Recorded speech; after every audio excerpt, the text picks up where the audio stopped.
Hello, this is Mosmi and you're watching The Global Eye. Today we turn to a brewing geopolitical storm, one that starts with a threat and echoes through the corridors of global finance. President Donald Trump has once again mounted the global stage, this time aiming his rhetorical and economic weapons at BRICS, a bloc that now stands as the world's most serious alternative to Western-led financial dominance. In his familiar style, as usual, Trump has threatened steep tariffs, 50% on key industrial commodities and an eye-watering 200% on pharmaceutical imports from BRICS nations. It's not been implemented, but it's a threat. But beneath the surface bluster lies a far deeper anxiety. This is not just economic aggression, it's strategic fear. BRICS, comprising Brazil, Russia, India, China and South Africa, now accounts for nearly 40% of the world's GDP. This once loosely connected group of emerging markets is fast becoming a coordinated bloc with the potential to redraw the global financial map. With expansion underway and new members expressing interest, BRICS is no longer requesting inclusion. It is actually offering an alternative. At the heart of this shift is the idea of a shared BRICS currency. If realized, it could shake the very foundation of the current economic order, challenging the supremacy of the US dollar, which has been the undisputed king of international trade and reserves. For the United States, whose global influence heavily rests on the dollar's dominance, this poses an existential threat. The American dollar allows Washington a unique privilege. It can print the currency the world needs. It doesn't have to earn every dollar it spends because global markets automatically absorb the supply. Economists call this exorbitant privilege. That privilege is what makes American sanctions effective, its debt tolerable, and its global influence sustainable. A BRICS alternative currency, even if only regionally accepted, could start to unravel that power. And this is where Donald Trump's fear crystallizes. His political brand is built around America first, deal-making supremacy, and the image of the United States as the ultimate negotiator. But with BRICS becoming stronger, his leverage and America's negotiating edge shrinks. That is why he lashes out, not just at rivals like China or Russia, but also at supposed partners. We were good partners like India and Brazil. In Trump's zero-sum worldview, a rising BRICS is not competition, it's betrayal. Now, with his signature bravado, he promises to protect the dollar, threatening tariffs that could strangle key imports. But ironically, these very moves may accelerate the decline of the dollar's centrality. When a global leader weaponizes trade and unpredictability, partners begin to hedge. And that's exactly what's happening.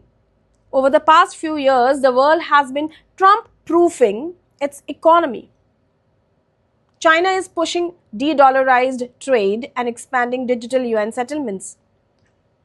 India is exploring rupee-based transactions and has signed bilateral trade in local currencies. Russia has already exited the dollar system almost entirely.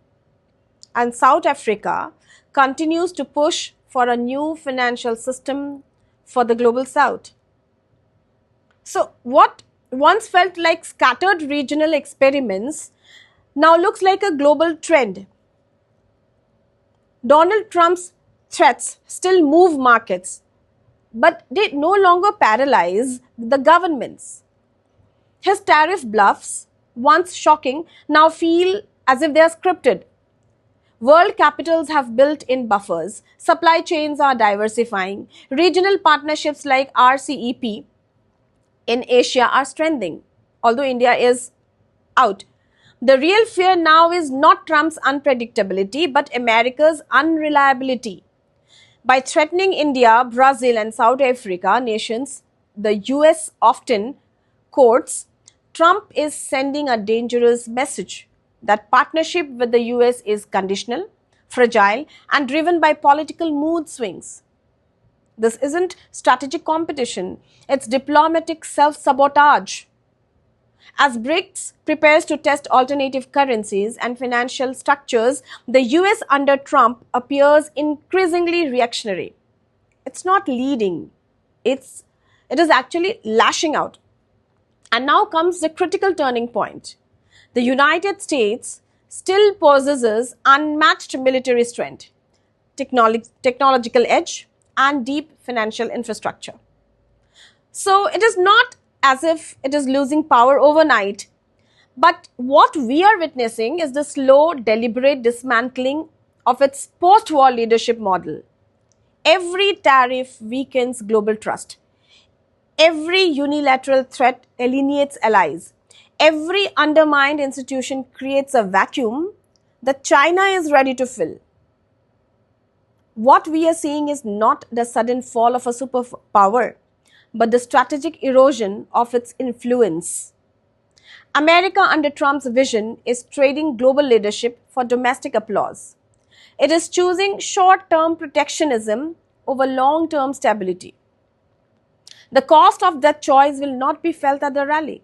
It will be felt at the reserve banks of the world.